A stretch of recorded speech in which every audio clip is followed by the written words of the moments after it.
B. Pokok pikiran pembukaan Undang-Undang Dasar Negara Republik Indonesia tahun 1945. 1. Hakikat pokok-pokok pikiran pembukaan Undang-Undang Dasar Negara Republik Indonesia tahun 1945. Selain mempunyai makna yang sangat mendalam, pembukaan Undang-Undang Dasar Negara Republik Indonesia tahun 1945 juga mengandung pokok-pokok pikiran.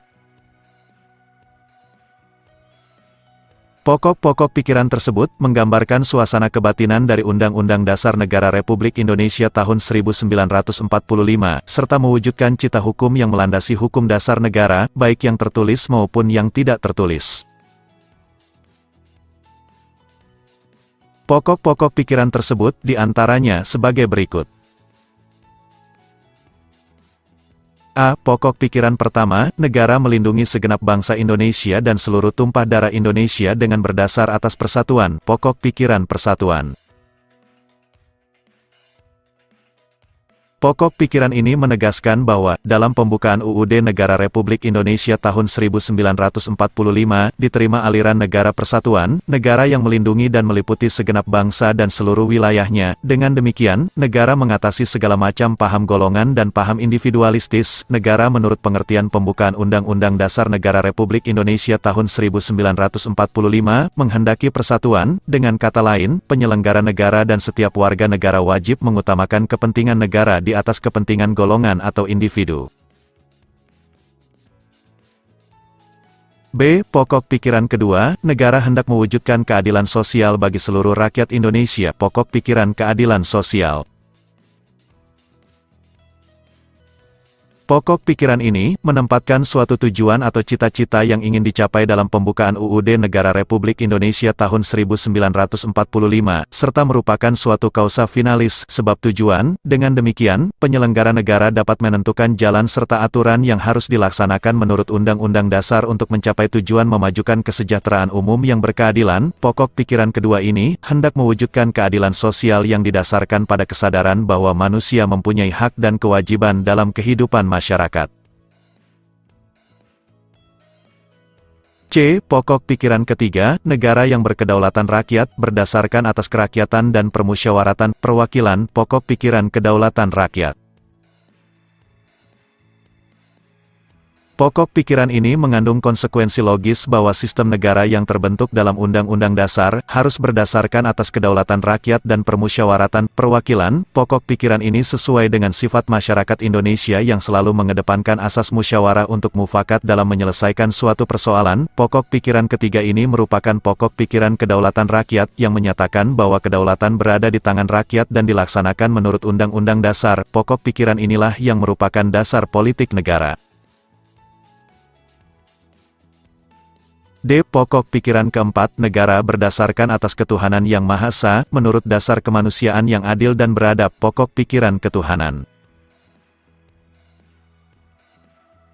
Pokok pikiran ini mengandung makna bahwa Undang-Undang Dasar harus mengandung isi yang mewajibkan pemerintah dan penyelenggara negara lainnya untuk memelihara budi pekerti yang luhur. Hal ini menegaskan bahwa pokok pikiran ketuhanan mengandung pengertian takwa kepada Tuhan Yang Maha Esa, menurut dasar kemanusiaan yang adil dan beradab dengan menjunjung tinggi harkat dan martabat manusia atau nilai kemanusiaan yang luhur.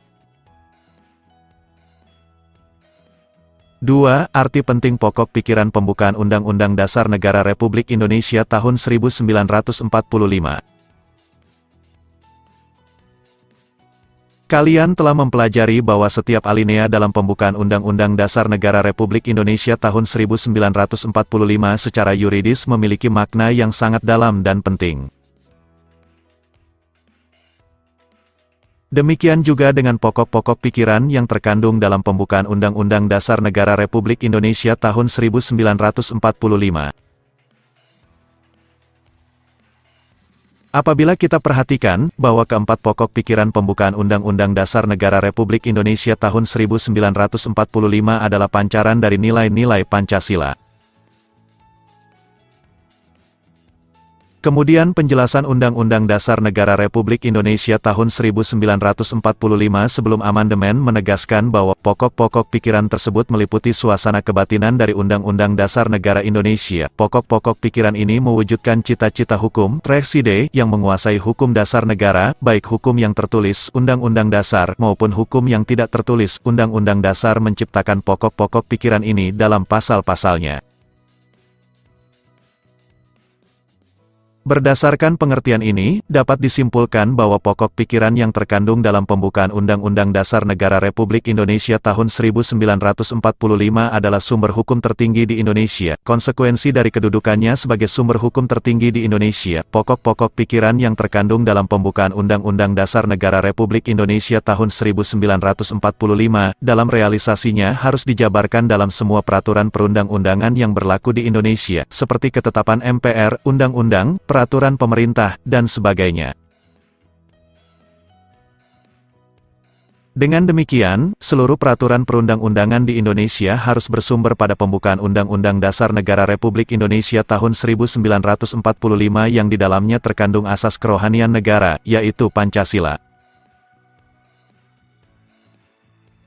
Semangat pembukaan dan pasal-pasal UUD Negara Republik Indonesia tahun 1945 pada hakikat merupakan satu rangkaian kesatuan yang tak dapat dipisahkan. Pokok-pokok pikiran pembukaan Undang-Undang Dasar Negara Republik Indonesia tahun 1945 juga memiliki arti penting dalam konteks hukum dasar. Seperti yang telah kita ketahui, di samping Undang-Undang Dasar, masih terdapat hukum dasar yang tidak tertulis yang juga merupakan sumber hukum, yaitu aturan dasar yang timbul dan terpelihara dalam praktik penyelenggaraan negara. Aturan dasar tersebut, yang disebut konvensi atau kebiasaan ketatanegaraan sebagai pelengkap dalam Undang-Undang Dasar, aturan dasar dalam pasal-pasal UUD Negara Republik Indonesia tahun 1945, merupakan perwujudan dari pokok-pokok pikiran yang terkandung dalam pembukaan Undang-Undang Dasar Negara Republik Indonesia tahun 1945, yang tidak lain adalah nilai-nilai Pancasila. Sementara itu, Pancasila sendiri memancarkan nilai-nilai luhur yang telah mampu memberikan semangat dan terpancang dengan hikmat dalam perangkat Undang-Undang Dasar Negara Republik Indonesia tahun 1945.